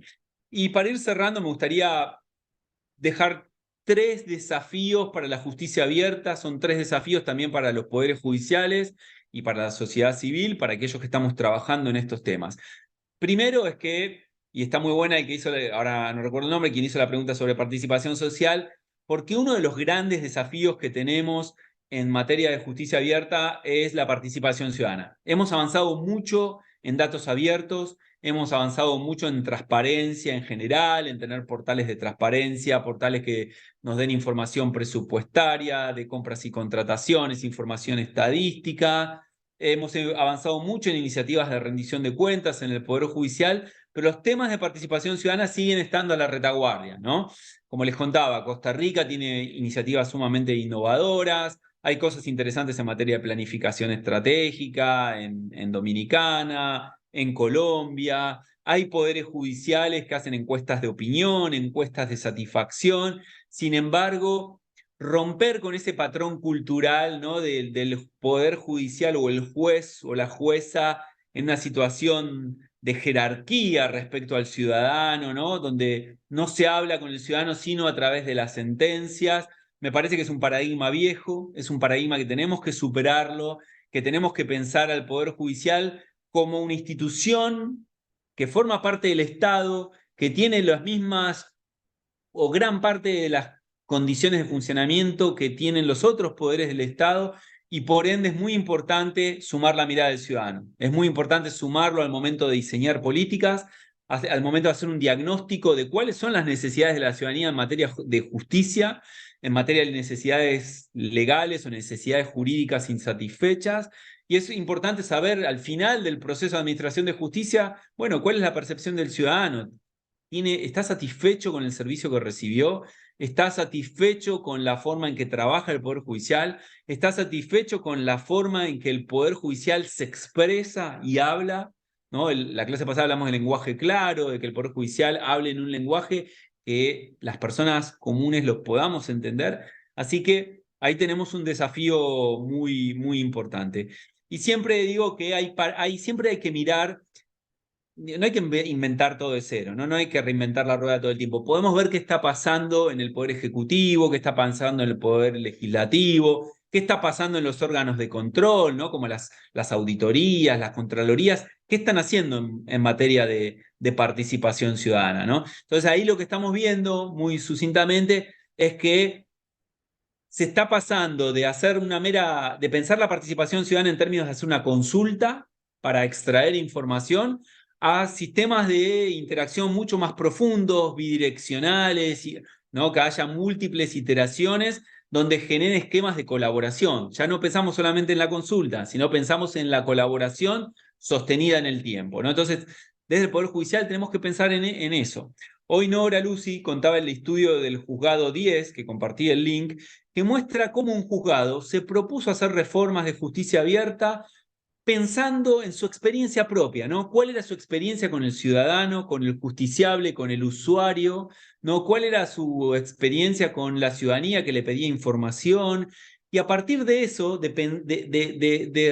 pensar cómo es la interacción con el ciudadano, se propusieron algunas reformas. Se propusieron implementar reformas de lenguaje claro. Se propusieron devolverle a la ciudadanía información sobre el resultado de las causas que tramitan ante el juzgado. Diseñaron a través de una cuenta de Twitter, pusieron un link por el cual se entra a un Google Drive donde hay información estadística en formato abierto que genera el propio juzgado. Esto no viola ninguna regla de privacidad, no viola ninguna política más amplia del Poder Judicial en materia de datos abiertos. Y esto generó un impacto muy grande y es un ejemplo muy interesante de cómo se puede impulsar la agenda de justicia abierta con el mero esfuerzo de una corte pequeña, de un tribunal de primera instancia, de un juzgado de primera instancia, ¿no? Creo que es un informe que si lo leen les va a resultar, por sobre todas las cosas, les va a resultar inspirador. Así que bueno, en materia de participación ciudadana tenemos una oportunidad, un reto y una brecha, ¿no? Después creo que los poderes judiciales tenemos que pensar cuáles son los diseños institucionales que nos van a permitir impulsar reformas de innovación y de justicia abierta. Si nosotros miramos a los poderes judiciales, es raro ver que haya una oficina de innovación. Si la hay, tiene que ver con la innovación tecnológica, ¿no? Cómo usar tecnología para tener expedientes digitales. pero no siempre están pensadas para promover reformas de justicia abierta, que también son reformas de innovación, son reformas de innovación institucional.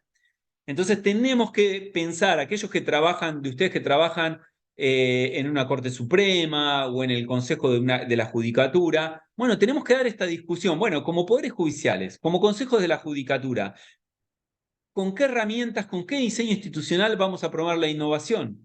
¿No?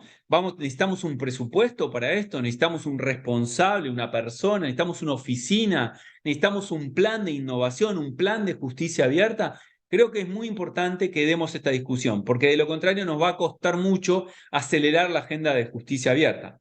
Les voy a dar un ejemplo que me toca, que es, conozco en particular la experiencia del Consejo de la Magistratura de la Ciudad de Buenos Aires, donde hace algunos años el Pleno del Consejo decidió aprobar una resolución que instauraba la responsabilidad del Centro de Planificación Estratégica en materia de justicia abierta, ¿no? El Centro de Planificación Estratégica hoy tiene que impulsar la agenda de justicia abierta y estableció la creación de un plan de justicia abierta desde el cual se tienen que nutrir a las áreas en cuáles son los temas prioritarios en materia de justicia abierta. Es decir, el Consejo de la Magistratura designó un organismo dentro del Poder Judicial responsable de esta agenda y estableció también la obligación de diseñar un plan de justicia abierta. Bueno, esto es una forma de empezar a discutir los diseños para la innovación en los poderes judiciales, los diseños institucionales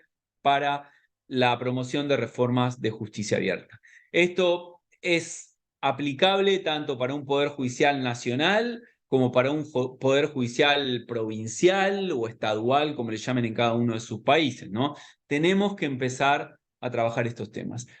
Y el último tema que me parece importante y que quería compartir con ustedes es el tema de los datos en los poderes judiciales y el uso de los datos para la toma de decisiones. Nosotros hablamos en esta clase de la publicación de datos abiertos, la publicación de estadísticas. Bueno, los poderes judiciales tienen que ser consumidores de estas estadísticas, tienen que ser consumidores de estos datos, no se tienen que limitar a publicar la información, tienen que consumirla, tienen que analizarla para mejorar la calidad del servicio judicial. No tiene sentido que la publiquemos en Internet si no la estamos utilizando, digamos. Tiene sentido, pero, digamos, estaríamos pecando de, ¿qué sería la palabra? No de ignorantes, estaríamos pecando de desinteresados, ¿no? Si publicamos esta información y la damos a la ciudadanía, nosotros primero tenemos que usarla, ¿no? Tenemos que usarla. Queremos que la ciudadanía sepa cómo están funcionando los tribunales, pero nosotros tenemos que usar esa información para nosotros mejorar el servicio, saber dónde están las brechas, dónde están los cuellos de botella, dónde están las necesidades y dónde están las oportunidades. Entonces el mensaje de esto es, tenemos que diseñar una agenda de datos en el Poder Judicial que nos sirva para publicarlos, pero que nos sirva también para consumirlos como autoridades del Poder Judicial y para mejorar la calidad de nuestro servicio judicial y de nuestras instituciones judiciales. Bueno, con esto terminamos la presentación.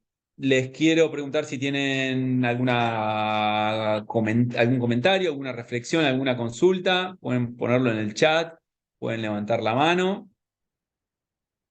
Voy a repasar el chat a ver si hay alguna pregunta.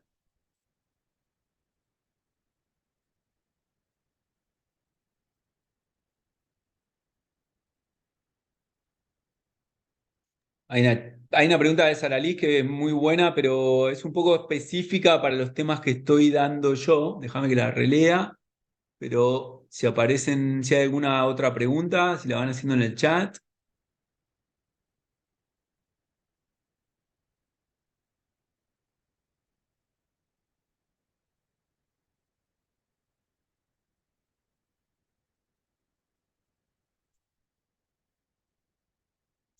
Nada, simplemente te voy a dar una respuesta genérica a Sara Liz, porque estoy seguro que ayer te han contestado mejor que yo, porque la clase era más enfocada en los temas de acceso a información y transparencia, ¿no?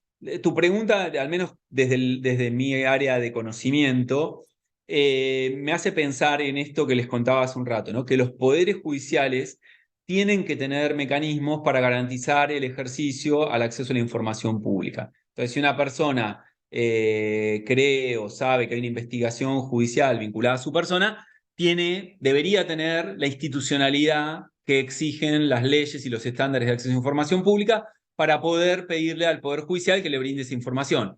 Y siempre en estas leyes, en estas normativas, se exige o se pide, se recomienda que haya un órgano garante, ¿no? Que es ante la negativa del Poder Judicial a darte esa información, tiene que haber un órgano garante dentro del Poder Judicial y eventualmente tiene que haber un remedio judicial, ¿no? Una herramienta que te permita ir a la vía judicial para reclamar el acceso a esa información. Pero al mismo tiempo, tenemos que recordar que las normas de acceso a información tienen excepciones.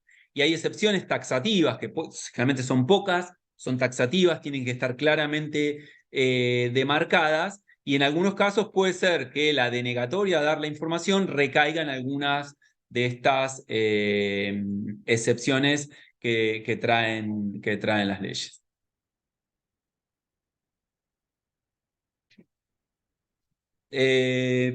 Por último, ahora Víctor Manuel dice: la publicación de datos judiciales y la publicación de las sentencias podrían servir como una herramienta para los congresos o asambleas legislativas a fin de conocer nuevas leyes o reformas que se necesitan.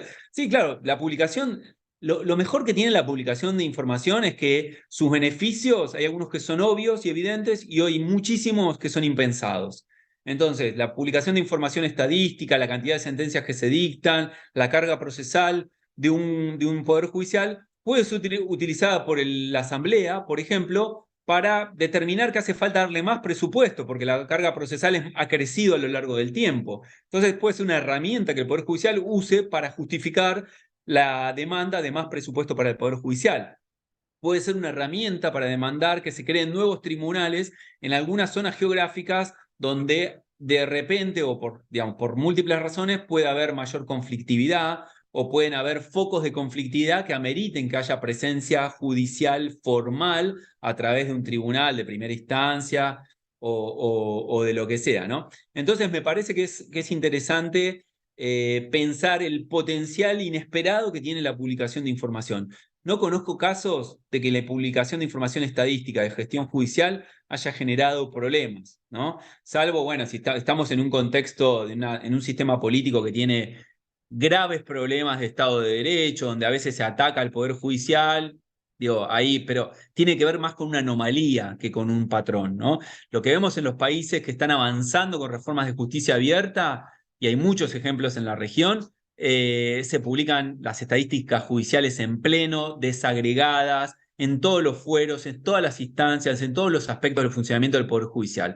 Se publica información de compras y contrataciones, de recursos humanos, información presupuestaria, ¿no? Se publica información administrativa de distinta índole. O sea, hoy la normalidad, los estándares internacionales nos llevan a la publicación íntegra de información, a la publicación oportuna, a la publicación periódica y sistemática, tanto de aspectos jurisdiccionales como de aspectos administrativos. Así que, bueno, ese es un poco el panorama. Espero que hayan tenido una buena experiencia en familiarizarse y empaparse con los temas de justicia abierta. Hay mucho para ahondar, hay mucho para trabajar, y me parece importantísimo los esfuerzos que están llevando a cabo Red Ciudadana junto a otras organizaciones en la región por empujar esta agenda y por abrir esta agenda a todos los poderes judiciales de la región. Me fue muy grato ver, bueno, Víctor Manuel, que nos participa desde El Salvador, gente que participa desde Argentina, la gente que está, por supuesto, desde Guatemala. Me parece que es importantísimo crear una comunidad de práctica sobre estos temas, que nos encontremos en estas capacitaciones, que nos encontremos en otros ámbitos de debate y avanzar en la discusión de la agenda de justicia abierta. Así que bueno, de mi parte, Julio, hasta aquí llegamos el día de hoy. Perfecto, muchísimas gracias Álvaro, te agradecemos mucho. Le queremos pedir por favor un aplauso virtual a Álvaro y al equipo, que estuvo muy interesante estas sesiones. Sin duda nos encantaría seguir hablando y tener muchos más espacios para hablar, pero el tiempo es limitado. Agradecemos también por su participación en las preguntas que se generaron alrededor de esto. Voy a parar la grabación.